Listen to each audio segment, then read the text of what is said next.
có từng càng quá từng càng phải nuôi con phải Ủa tôi nói cho cả.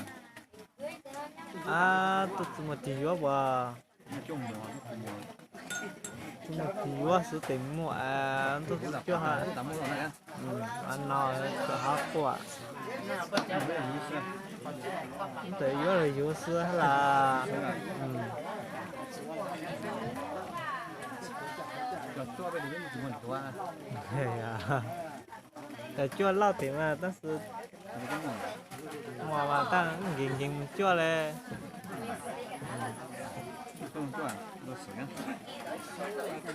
dù tôi ta dùng chưa ta sự chắc cũng tôi kém vào tia phụ khang đây à thì chân vô có phụ khang nó cả kém vào tia này Tập của máy à. thì quá tao mà đi tụ hắn là lo nó sử tiền cái đi cái con ăn trả cho khó hành này đi trả kém vào tụ à cho hết trong tôi kém vào tụ Tôi chưa là tao nó tập có là.